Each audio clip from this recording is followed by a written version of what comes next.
ಮತ್ತೆ ಡಿಸೆಂಬರ್ ಮುಂಚೆ ಮಧುರಿ ಕಡೆಯಿಂದ ಬರುತ್ತೆ ಅನ್ನೋ ಬಗ್ಗೆ ಆಸೆ ಇದೆ ಸರ್. ಇವಾಗ ನಮ್ಮ ಸಿನಿಮಾ ಬಿಟ್ಟು ನನಗೆ ಏನು ಬೇರೆ ಮಾಡಕ್ಕೆ ಬರುತ್ತೆ ವಿಷಯ ನೀವು ಹೇಳಿ. I don't know to do anything else apart from cinema. Will do our best. There are lot of other people who are coming forward. ಇವಾಗ ಒಳ್ಳೊಳ್ಳೆ ಕತೆ ಬರ್ಕೊಂಡು ಬಂದಿದ್ದಾರೆ, ಎಲ್ಲ ಆಗಿದೆ. ಇವ್ರದ್ದು ಇವಾಗ ಇನ್ನೊಂದು ರೆಡಿ ಆಗ್ತಾ ಇದೆ. So will do one by one will do. Sir, Mysuru Sangam ಥಿಯೇಟರ್ಗೆ ಹೋಗ್ತೀರಾ ಅಂತ ಹೇಳಿ ನಿರೀಕ್ಷೆ ಇದೆ ಸರ್, ಹೆಂಗಿರುತ್ತೆ ಅನ್ನೋದು ಏನ್ ಹೇಳ್ತೀರಿ? ಅಲ್ಲಿ ಮತ್ತೆ ಹೊಸ ವರ್ಷ ಬೇರೆ ಬರ್ತಾ ಇದೆ ಯೂತ್ಸಿಗೆ ಅಥವಾ ಮೈಸೂರು ಥಿಯೇಟರ್ ಅಲ್ಲಿ ನಾನು ಆಕ್ಚುಲಿ ಸಿನಿಮಾ ಚಿತ್ರ ಮುಂದಿರಕ್ಕೆ ಹೋಗಿ ಸಿನಿಮಾ ನೋಡಿದ್ದು ನನಗೆ ನೆನಪೇ ಬರ್ತಾ ಇಲ್ಲ ಲಾಸ್ಟ್ ಯಾವುದು ಅಂತ. ಒಂದು ನಾವು ಜಾಸ್ತಿ ಮೈಸೂರಲ್ಲಿ ಇದ್ದವರಲ್ಲ, ಸೊ ಅಲ್ಲಿ ಯಾವ ಥಿಯೇಟರ್ ಯಾವ ಸಿನಿಮಾ ಲಾಸ್ಟ್ ಅಂತ ನನಗೆ ಗೊತ್ತಾಗ್ತಾ ಇಲ್ಲ ಸರ್. ಬಟ್ ತುಂಬಾ ವರ್ಷಗಳ ನಂತರ ಹೋಗ್ತಾ ಇರೋದು ಅದೊಂದು ಫೀಲ್ ಇದೆ. ಈಗ ಮೈಸೂರಲ್ಲಿ ಹೋಗಿ ನೋಡ್ಬೇಕು ಹೇಗಿದೆ ಅಂದ್ಬಿಟ್ಟು ಅದೊಂದಿದೆ. ಎಲ್ಲರೂ ಹೊರಟಿದ್ದೀವಿ ಸರ್. ಹುಬ್ಬಳ್ಳಿಯಲ್ಲೇ ಪ್ರೀ ರಿಲೀಸ್ ಇವೆಂಟ್ ವಿಸಿಟ್ ಕೊಡ್ತೀರಾ ಮತ್ತೆ? ಖಂಡಿತ ಎಲ್ಲ ನಮ್ಮೂರೇ ಅಲ್ಲ, ಹೋಗೋದು ಖಂಡಿತ ಹೋಗ್ತೀನಿ ನಾನು. ಆ ಟೈಮ್ ಈಗ 1-2 ವಾರ ರಿಲೀಸು ಪ್ರಮೋಷನ್ಸ್ ಅಲ್ಲಿದ್ದೀವಿ. ಸಿನಿಮಾ ಆಗ್ತಿದ್ದ ಹಾಗೇನೆ ಖಂಡಿತವಾಗ್ಲೂ ಒಂದು ಒಳ್ಳೆ ಟೂರ್ ಮಾಡಿ ಪ್ರತಿಯೊಬ್ಬರಿಗೂ ಥ್ಯಾಂಕ್ಸ್ ಹೇಳಬೇಕು. ನಿಮ್ಮಿಂದಾನೇ ಸ್ಟಾರ್ಟ್ ಮಾಡ್ತೀನಿ, ನಿಮ್ಗಳಿಂದಾನೇ ಥ್ಯಾಂಕ್ಸ್ ಹೇಳಕ್ಕೆ ಸ್ಟಾರ್ಟ್ ಮಾಡಿ. ಬಿಕಾಸ್ ಐ ಗೆಸ್ ಪೈರಸಿ ಆಗ್ತಾ ಇದೆ ಅಂತ ಗೊತ್ತಾದಾಗ I guess all the media people, the way you people have supported the film as well as the topic called piracy, I think I am very thankful on behalf of my team. ಎಲ್ಲರಿಗೂ ಕೂಡ I have to thank.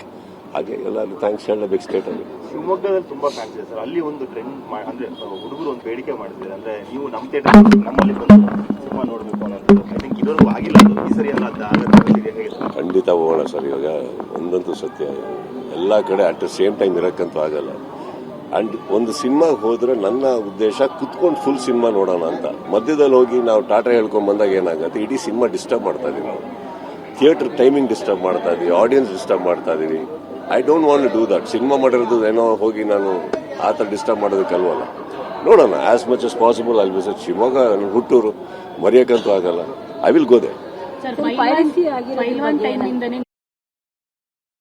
Virus ಆಗಿದ್ದ ಸಂದರ್ಭದಲ್ಲಿ ದೊಡ್ಡ ಸದ್ದಾಗಿದ್ದದು. ಆ ಟೈಮಲ್ಲಿ ಒಬ್ಬ ಸಿಕ್ಕಾಕೊಂಡಿದ್ದು ಕೂಡ ಇದ್ದ. ಅದಾದ್ಮೇಲೆ ಮ್ಯಾಕ್ಸ್ ಆಯ್ತು, ಈಗ ಮಾರ್ಕ್. ಸೊ ಟೀಮ್ ಕೂಡ ಸ್ಟ್ರಾಂಗ್ ಮಾಡ್ಕೊಂಡಿದ್ದೀರಾ ಹೇಗೆ? ಸಿಕ್ಕಾಪಟ್ಟೆ. ಅದೇ ಸರ್, ಅದಕ್ಕೆ ತಕ್ಕಂಗೆ ಕೆಲವರಲ್ಲಿ ಈಗ ಪೈರಸಿ ಮಾಸ್ ಲೆವೆಲಲ್ಲಿ ಆದಾಗ, ಈಗ 9,000 10,000 ಆದಾಗ ಪರ್ಟಿಕ್ಯುಲರ್ ಆ ವ್ಯಕ್ತಿನ ನೀವು ಯಾರು ಅಂತ ಹಿಡಿಯೋಕ್ಕಾಗಲ್ಲ. ಒಬ್ಬರೋ ಇಬ್ಬರೋ ಒಂದೆರಡು ಲಿಂಕು ಆದರೆ ಶೇರ್ ಮಾಡ್ಬೋದು, ಕಟ್ ಮಾಡ್ಬೋದು, ಅದ್ರ ವಿರುದ್ಧ ದೂರು ಕೊಡ್ಬೋದಲ್ವ? ಈ ಥರ ಆದಾಗ ಹೇಗೆ ಚಾಲೆಂಜ್ ನಿಮಗೆ? ಅದು ಏನು ಮಾಡ್ತೀರಾ ದೂರನ್ನ ಹೇಗೆ ಕೊಡಕ್ಕೆ ಸಾಧ್ಯ? ಯಾವ ಥರ ಮಾಡಿ ತೋರಿಸ್ತೀನಿ ಸರ್. ಈಗ ಹೊಸ ವರ್ಷ ಬಂದಿದೆ. ಐ ಥಿಂಕ್ ನೀವು ಮಾರ್ಕ್ ಸೆಲೆಬ್ರೇಷನ್ ಮಾಡ್ತಿದ್ದೀರಾ ಹೊಸ ವರ್ಷದ. ಎಲ್ಲರೂ ಕೂಡ ಎಲ್ಲರೂ ಕೂಡ ನ್ಯೂ ಇಯರ್ ಹೇಗೆ ಸೆಲೆಬ್ರೇಷನ್ ಇರುತ್ತೆ ಸರ್ ಈ ಸರಿ? ನನ್ನ ನ್ಯೂ ಇಯರ್ಸ್ ತುಂಬಾ ಸಿಂಪಲ್. ನಾನು ಆಕ್ಚುಲಿ ಅಮ್ಮ ಇರೋ ತನಕ ಅಪ್ಪ ಅಮ್ಮ ಒಟ್ಟಿಗೆ ನಾನು ಯಾವಾಗಲೂ ಕಾಲ ಕಳೆದು, ಯಾವತ್ತೂ ನಾನು ನ್ಯೂ ಇಯರ್ಸ್ ಎಲ್ಲೂ ಅಲ್ಲಿ ಹೋಗೋನೇ ಅಲ್ಲ, ಮನೆಯಲ್ಲೇ ಇರೋನು. ಈ ಸತಿ ದೇವಸ್ಥಾನಕ್ಕೆ ಹೋಗೋಣ ಅಂತ ಅಲ್ಲಿ ಫಸ್ಟ್ ಟೈಮ್ ನಾನು ಆಕ್ಚುಲಿ ಮೈಸೂರಲ್ಲಿ ಥಿಯೇಟರ್ಗೆ ಹೋಗ್ತಾ ಇದೀವಲ್ಲ, ಅಲ್ಲಿ ಹೋಗ್ಬಿಟ್ಟು ಬರ್ತೀನಿ ನಾನು ಅಷ್ಟೇ. ನಾನು ನ್ಯೂ ಇಯರ್ ಎಲ್ಲ ಫ್ಯಾಮಿಲಿ ಮನೆ.